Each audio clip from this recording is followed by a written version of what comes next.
An update on tourist attractions in Atlanta. The Port City welcomes a brand new restaurant, and we'll take a look at women in the workplace. All this coming right up, and I hope you'll stay tuned.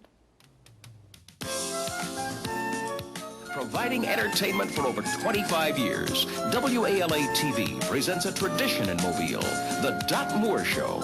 Once again, Dot Moore. Hello, everyone, and welcome to the show. We're very glad you joined us. And today, we'll talk with two of the public relations coordinators from Atlanta, Georgia. Also, we'll show you some Cajun and Creole cuisine and more. But right now, our feature fashion on location. There are so many gorgeous spots at Bellingrath, and today we have a panoramic view at one of the overlooks that exist in the gardens. It overlooks Mirror Lake, and behind me you'll see the bridge that's edged with gorgeous flowers, and very often swans go up and down the lake, and tourists love it because it gives them such a natural look of everything that's built around the gardens.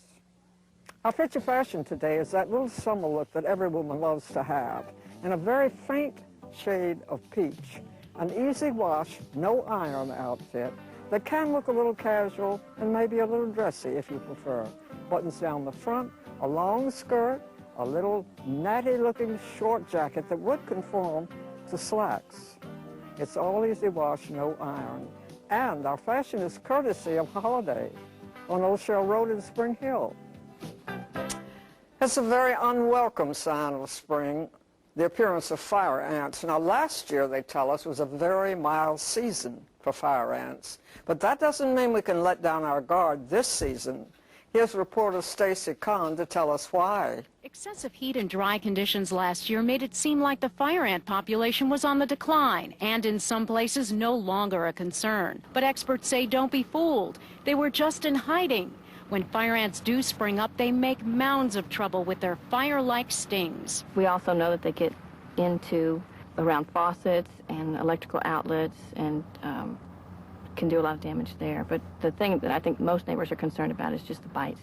Fire ants infest more than 300 million acres across 11 southern states and continue to fan out, causing about $1 billion in damage. That's why many communities are throwing block parties to fight fire ants. Their slogan is "Let 'em eat bait." Their weapon of choice is a bait insecticide that fire ants mistake for a tasty meal fit for their colony queen, who lives and breeds underground, laying up to 2,000 eggs per day. Bait is considered an advance in the war on fire ants. Bait is better because the ants actually use it as a food, and it's taken down into the colony and the entire colony is killed, whereas the contact killers only kill the ants that touch that product, so you're only killing about 20% of the ants. Agricultural experts say homeowners should use fire ant bait such as Amdro and to broadcast it or spread it over the entire lawn when the ants are actively looking for food, either in the morning or late afternoon.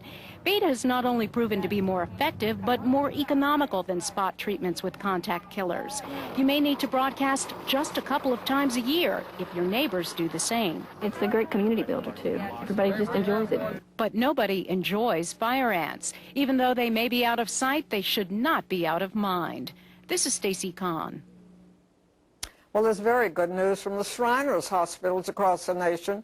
They're in the midst of some very promising research to help paralyzed kids be more active. Here are some of the details in this report. Helping paralyzed children become more independent. That goal is closer every day thanks to research being done on spinal cord injuries. Some of the nation's most promising research is being done at the Shriners hospitals for children. One research project is known as FES, which stands for Functional Electrical Stimulation.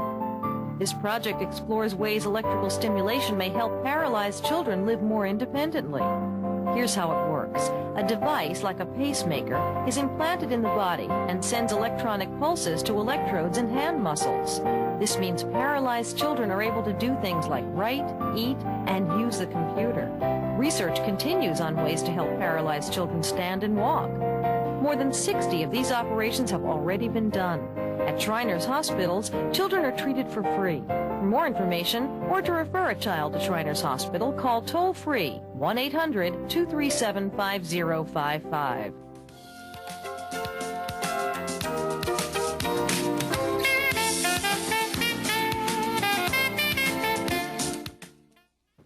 Welcome back. Well, the great city of Atlanta are very, very proud of their choices in entertainment. And today, we have two guests from there to talk to you about that. And on my immediate right is Karen McNeely, who is Public Relations Director for the Convention and Visitor Center in Atlanta. And on my far right over there is Jeanine Battle, who is coordinator for Stone Mountain and Whitewater. Welcome to the show. Thank you for having us. It is indeed a great city and known so much for its entertainment as other things, as well as the Braves and whatever. So welcome, and we're glad you came to see us. Tell me a little bit in the front of this interview, Karen, about the new aspect of the scope of entertainment. How has it changed from last year? Well, we're getting ready to kick off our summer tourism program that's themed Atlanta. People seem to like it here. And it includes our traditional summer family attraction co-partners like Whitewater, Stone Mountain, and Six Flags Over Georgia. But this year, we've got a much broader program with many more co-partners. Our 4 Major League sports teams are participating. We've got resorts, shopping, restaurants, historic sites, as well as many cultural venues like the Margaret Mitchell House, the Atlanta History Center, and the Martin Luther King site. Well, the Margaret Mitchell home is always popular, is it not, Yes, with tourists? Yes, it actually opened about 2 years ago, and it's been very popular. Oh, I didn't realize it was that recently opened. Yes, for many years, we've been raising money to restore the home, and it was destroyed by arson on 2 occasions. And so the renovations were finally completed after the Olympics, I believe. Well, of course, her novel Gone with the Wind is just as popular today as it was when she wrote it. Most definitely, that's for sure. Okay, what about Olympic-related sites? There are several sites that are very popular. One is Turner Field, which was the former Olympic Stadium where the opening and closing ceremonies are, or were held during the games, but it was kind of reformatted, and now it's the home for the Atlanta Braves. And this year, they're celebrating the 25th anniversary of Hank Aaron's home run record, so that'll be celebrated all year. There's also Centennial Olympic Park in downtown, which was the world's gathering place during the games. And that's a site now for concerts and festivals and just to kind of hang out and have a good time. Sounds wonderful. Yes. It certainly does. Now, you wanted to show us something. Yes, on May 16th and then June 22nd in the Mobile newspaper, we'll drop an insert, a 24-page insert with coupons and editorial about all the exciting things that will be happening in Atlanta. Well, that covers a lot. It sure and now does. the Six Flags, of course, is really sustaining. It's been there for quite a while and still most popular. Yes. I've noticed the new commercials. Yes, this year they even have a new stand-up roller coaster called the Scorcher that should be very popular. And if interested visitors to Atlanta don't get a copy of the insert, they can call 1-800-ATLANTA or visit our website at www.atlanta.com. Well, people come from all over the country, I'm sure. Okay, let's talk to Jeanine about her specific position as coordinator with 2 of the attractions. Which one you want to talk about first, Whitewater or Stone Mountain? We can talk about Stone Mountain. All right, tell me about that. Is there anything particularly new, or? This year we have some new features at the park. We have a rock and roll permit that gets you into 13 paid attractions, so you can do everything in one day or stay overnight in one of the lodging facilities and have 2 full days of attractions with the skylift, the railroad, plantation. Well, most of your attractions are family-oriented, are they not? Extremely family-oriented. Now, what about Whitewater? It's also very family-oriented, where you can spend the whole day or the weekend also there and have 2 full days of just lots of family fun. So. Okay, well, we have a telephone number where you can call, an 800 number, to get more information. We'll pop that up for you right now. If you didn't get it, I'll have it in my office. You can give me a call. And I dare say that many people repeat visits because they can't take everything in really in one visit unless they plan it that way. That's very true, and there's so much for every member of the family, whether you're interested in sports or history or the family attractions like the amusement parks. So it was good business for everybody, Yes. including the hotels, of course. most definitely, and we have numerous hotel co-partners this year, including Marriott, as well as some of the resorts that I mentioned earlier. Mm-hmm. Would you say that Six Flags is maybe the largest attraction that you have? It's one of the largest. Stone Mountain is also one of the largest because it's a a very big park with so much to offer, from golf to swimming to tennis. And let me ask you something. If people should call that 800 number, could they ask for brochures to be sent to them? They can ask for brochures. They'll also get, in addition to the 24-page insert, they'll get a copy of Atlanta Now magazine, which is our visitor guide on Atlanta, which will include information on everything: hotels, attractions, restaurants, shopping, everything. Yeah, well, of course, it's better to call ahead of time and plan the most whole definitely. thing. And I think it helps if you do have the brochures in hand and get all the specifics. Thank you so much for coming. Well, thank you for having us. And have a great time this summer in Atlanta, and I'm sure a lot of people will join you with that I hope from you'll all over visit the us. country. Okay, we'll be back after this.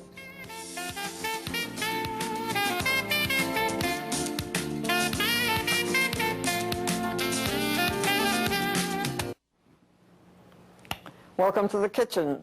And our guest chef today is from one of Mobile's newest restaurants, and it had its origin in New Orleans, Copeland's Restaurant on Hillcrest and Airport Boulevard. And our chef, come in Billy, is Billy Maisano. And we want to welcome you to the show. Thank you very much. You do Cajun and Creole cooking at Copeland's. Is there any real difference in the two? A little bit, not too much. Creole is more of a style of cooking, where the Cajun is more of a term for the people, or where you get Cajun people. Oh, I see. But I think the Creole, doesn't it use a lot of tomato? Or? Yeah, they certainly do. They use a lot of tomatoes in the majority of their sauces. Whereas Cajun, you're getting from the descendants down from Canada, going down to the Acadiana area in Louisiana. I see. So. Well, now, what are you cooking today, Creole or Cajun or both? We are cooking more of a mixture of the two. We have, we're going to start off with a Zydeco salad. Oh, This is going to hit our Cajun part. It's going to be fried crawfish with some spinach and romaine lettuce and iceberg lettuce. Oh, boy. Squash and red cabbage. Sounds good. We have a now, you're going to start with the salad? Yeah, we're going to go ahead and start with the salad. okay. I'll show you how to make it real quick. All right. I've already pre-made all of this stuff before coming over. And what we're going to do is put all of our salad ingredients into a bowl. Very colorful. You see Oh, yeah. carrots in there and some greens. And... Presentation is fantastic. Okay. Put that in there. Then we are going to go ahead and get started with the top part. We're going to go with some diced tomatoes on top. Uh-huh. And some blue cheese. Oh, boy. It's going to be a rich salad. Oh, yes, oh, yes. Yeah. Then we're going to go ahead and get started with some eggs. Right after this, before coming over, we had pre-fried some crawfish for us. Good. And then what we're going to do is get some crawfish and line it up around it. Oh, that is a good-looking salad and very colorful. You call it exotic, and that's yeah. good. Fantastic. And then we finish off with, of course, Tabasco. And it's hot beside. Yes, it is. But you put it on the outside so you can just kind of touch it. Exactly. Okay, now let's get to the main Okay, cooking. then we're going to go, here's a sauce, excuse me, real quick. Here's the sauce that goes for it. What is that? This is Creole mustard, a horseradish, and a sour cream base. Oh. Fantastic salad dressing. Boy, that's a meal in itself. Oh, yeah. Okay. Okay. Then the next one we're going to be doing is going to be a crawfish fettuccine. So we're going to go ahead and get started with that. We're going to get some salted butter. Put it in here. Let that melt up real quick. We're going to add our crawfish, which, of course, we're getting from Louisiana. Yeah, naturally. And then we add some green onions. And that's been chopped very fine. Very fine green onions. Then we get approximately a tablespoon of black and red fish seasoning. Oh. Paul Prudhomme was really this. That gives it that Oh, yes. So what we're going to do is we're going to let the butter melt and saute the green onions a little bit. Let all of the flavor get in there. And once from there, we'll let that cook just a sec. Okay. Okey-doke. Now, actually, the crawfish are tiny pieces. I mean, about this big. You cut them. But they're actually average-sized crawfish. Crawfish are in season right now in full force. Locally in town, the crawfish we've been getting are huge. We've got 3 whole minutes left. Okay, well, fantastic. Well, hurry up and add the heavy cream to it. It's a heavy cream reduction, and what it does is it brings all the flavor out of the black and red fish seasoning, the green onions, and the crawfish. So what we're going to do is let this reduce a little bit. While this is reducing, what we'll go ahead and do is get started on the bananas Foster.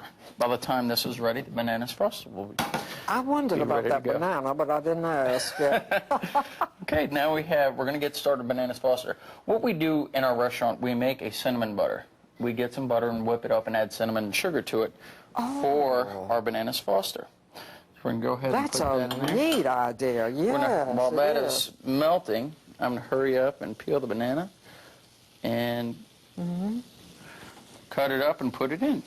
And this is a really easy, it's one of the best desserts I've ever had. Have you ever had bananas Foster? No. Oh, well, today is going to be your lucky day. Must be your birthday. Well, I think banana desserts are great, so I know I'd like that. And bananas are good for you as well. Oh, yeah. Okay, And so we you're going to just cut it in half. Cut it in half and cut it in half. And that's all we do. Now, you actually fry that on pretty low heat so that it doesn't... you don't want to burn the butter too much. You don't. The cinnamon in there will also burn. Yeah. At this point, all you're really doing is you're wanting to coat the bananas in the cinnamon butter. And it is really coating, too, just flipping them around like that. Yeah. That's all you do. While we do that, I'm going to get our Foster syrup. Excuse me for 1 second. Sure.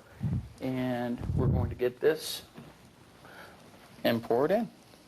Now, what is that? This is a Foster syrup. It's a banana liqueur and corn syrup with some sugars added. Oh, boy. And, it's fantastic. That's a rich dessert. Oh, yeah. Yeah. And what we're going to do is go ahead and finish off the... with pasta. Crawfish fettuccine is finished. All we're going to do is toss a pasta in. You just flip it around now. Flip it around. Yeah, that's it. Then we're going to hurry up and get the bananas Foster and plate it out. That's a great idea for banana dessert. Oh, it's fantastic. And then the best thing for this is getting the ice cream right on top. And you finished right on time. And actually, this salad itself, do people just order this as the whole thing? Yes, they do. They do? Yeah, because it's so large. Okay, we want to thank you so much, Billy, for coming on. Thank you for having me, and I really appreciate it. Yeah, well, we enjoyed it. And we'll be seeing you along the way. I'm sure. Okay, Thank we'll be back. Stay with us. We'll be back right after this.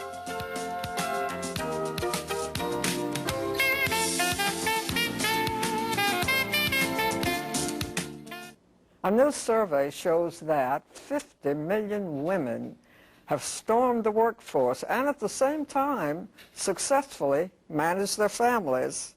Reporter Christy Farah in New York tells us a bit about these amazing women. 40% of working women have children under 18, and 89% of them say they wish they could make their own hours. That's why the number of female-owned companies has increased nearly 80% in the last decade. My decision to start my own business was really based on an opportunity to have that flexibility so that I could do what I wanted to do when I wanted to do it. She's not alone. Flexibility was the reason 51% of women business owners fled the corporate world. She has to deal with things at the office. She's a homemaker, so she has to deal with things at home. And also, she's a mother. The most important thing is to really juggle work and family. According to a recent Catalyst survey, only 58% of women, compared to 73% of men, were satisfied with their ability to juggle work and home. Because this issue has plagued women since they entered the workforce, small business financial specialist QuickBooks decided to create Women in Balance, an online essay contest where women were asked to share their recipes for success. Debbie Fields, founder of Mrs. Fields Cookie, selected the winning entry by Diana Sneckner. This single mother of four started Avant Models and Casting Company in San Antonio, Texas, 5 years ago. Her balancing act is to always remember that people are more important than things. And for me, you know, that is the most, important tool. She said something that was really important and dear to my heart. The bottom line is that it's always people first. Fields knows all about balancing. She raised 5 children while building her $350 million company that bears her name. So what's her secret? Now, once I know my family's taken care of, I use technology to absolutely multiply my ability. More secrets? Log on to www.quickbooks.com to get a free Recipes for Success booklet with tips on how to accomplish that balancing act. One idea, get the kids to help out. In New York, Christy Farrer reporting. An interesting report about managing 2 full-time jobs successfully. And that's our show for this week. Thank you for joining us. Our thanks go to our guests as well. And until next week, till we see you again, I hope you stay happy.